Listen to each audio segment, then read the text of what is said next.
Alright guys, so we're back doing another boiler retrofit.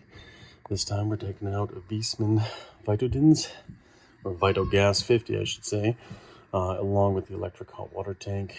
And we're going to be putting in a NAVIEN NFC combi unit up on this wall. We're going to be venting up through the roof there. We obviously are going to do primary, secondary.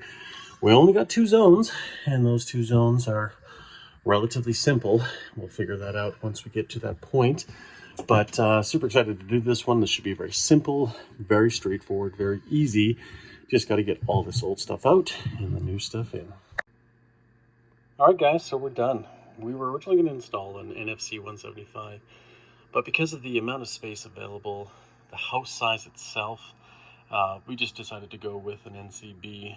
And I think we made the right decision. So we ended up putting the NCB-240 130H in here out of the 5 sizes you can get with the NCB. And this is our finished product. So I'm very happy with it. Obviously, we took a bit of time on doing this. We were fortunate enough because the homeowners were in Mexico for 9 days. And around that time, we actually had planned to do this. Even though we were busy with other things, we didn't quite finish it up until actually they were just coming in the door later on, which worked out good for us.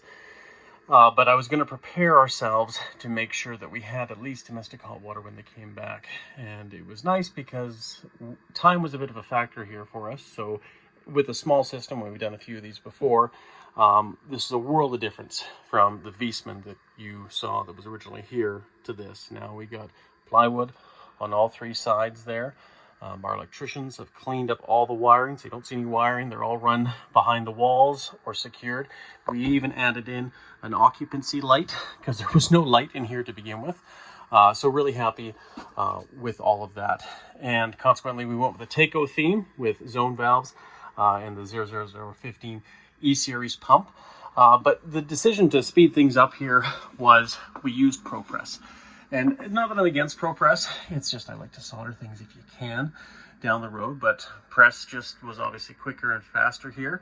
And actually I think it does look quite sharp, doing the same setup we have done before with all our valves lined up, all our drain valves, flush valves, all our reliefs lined up, rather than having a jumbled mess sometimes when you get with the kits. And of course, we put in our magnetic filter too, which I've actually not pulled yet, and that's probably something we'll do here shortly, to see exactly what we have in, there. Even though it's a newer system, but a lot of the, when I say newer system, newer pipes. It was retrofitted long ago with plastic piping and 4 piping. It wasn't done the greatest, but there's not much we can do about that. But I did notice a lot of crap in those lines when we were doing the dismantling and reattaching of everything. So we did put in an acid neutralizing condensate pump here, just because we're in an older neighborhood, cast iron piping underground here, so we want to protect that as best we can. Put our Califacto low loss header in, put 2 shutoffs here, was able to isolate this, so then at least we get our heating side lines done so we can run our domestic. And then once we had done that, then we carried on with our heating, ran our lines, supply and return. We put our supply over here, we put our zone valves on the return, use these lovely Taco Sentry valves. Love them. They're awesome. They're great. And then of course they get tied into the existing oxy barrier PEX. We obviously went with a yellow theme here, just with some maple leaves. Just 1 central maple leaf. It's a small enough room, but add a little bit of an art piece there for our clients. I'm sure they'll like it. I'm sure they'll appreciate it. It doesn't cost them anything extra. It's just a little extra add-on I always like to do just to stand above the rest. And yeah, turned out really good. Obviously, everything worked really good with our gas flow valve, the BMI press valves, BMIs, and even the anvil valves that we have are all yellow handled. So everything tied in nicely that way, just for good old aesthetics. Califacto with an Amtrol expansion tank. I just like the Amtrol tanks better. I just feel like sometimes they last longer. And then of course we have our auto vents up here and also an auto vent on top of the boiler. Venting, super easy. We went out over here and straight out over there and basically just terminated outside.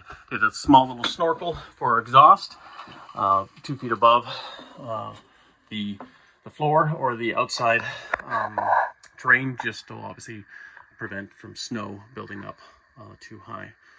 But yes, very happy with everything and how it all turned out. Just the small details always makes a good system like this easy to service, easy to work on, and they can actually come in here, work on it, or if they want to use a bit of storage here, which they are sometimes in a bit of a premium, especially dealing with a smaller house, that is their choice, obviously, right? But now the benefits here: new reliable boiler, they'll have endless domestic hot water. If they so need to, they got a young family, if they decide to sell the house, this is going to help sell the house as opposed to the old mess, which was an electric hot water tank and an older Viessmann boiler there. So very happy with the overall install. Let's go check out this magnetic filter and see what it looks like.